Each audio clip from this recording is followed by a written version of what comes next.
Panultihon 12. Ang tao nga nagmahal sa kaalam buot, nga pahibaluon siya kung masayop siya, apan ang buang-buang masuko kung badlungon. Kaymutan sa Ginoo ang mga maayong tao, apan hukman niya ang naglaraw dautan. Ang tao dili motunhay pinaagi sa pagkadautan, apan ang migamot diha sa pagkamatarong dili gayud matarog.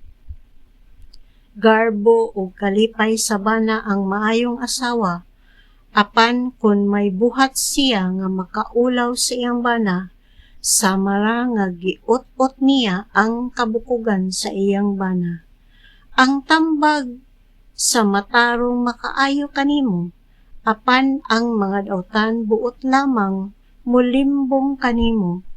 Makapatay ang mga pulong sa dautang tao, apan ang mga pulong sa matarong makaluwas niadtong gihulga.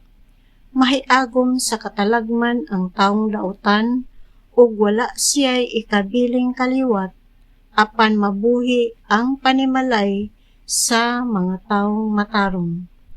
Daygon ka kung ikaw maayog panghuna-una, apan kung hungog ka, tamayon kanila.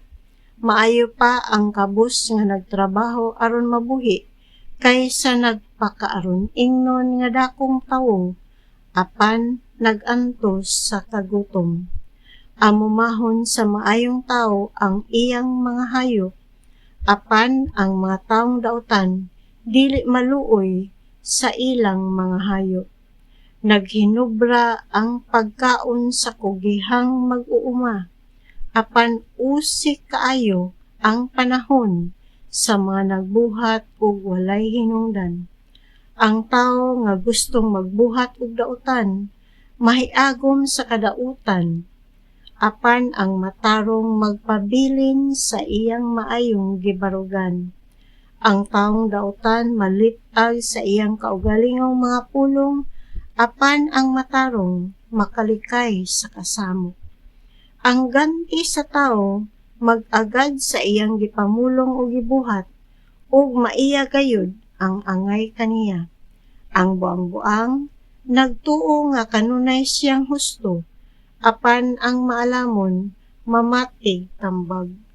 Kung samukon ang buang-buang iya kining ipahibalo dayon, apan ang taong maalamon dili motagad sa insulto. Naghimo ka sa buhat nga matarong kung isulti mo ang matuod, apan ang pagpamakak dili makahatag og hustisya.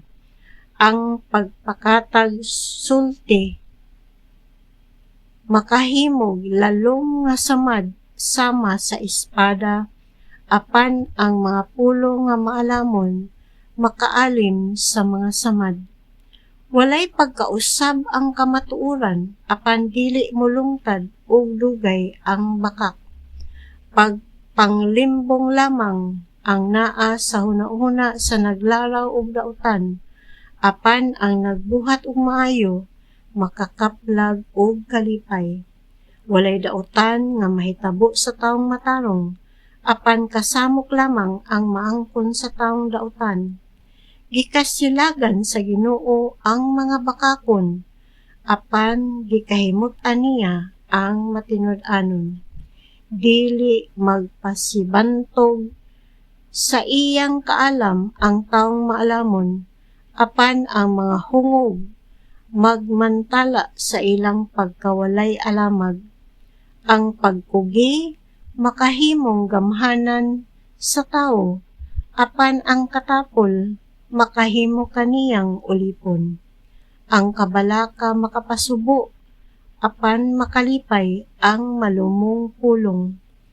Ang matarong nga tawo maoy usa ka giya nga kanunay nagbantay sa iyang higala, apan ang dalan sa mga dautan magpahisalaag kanila.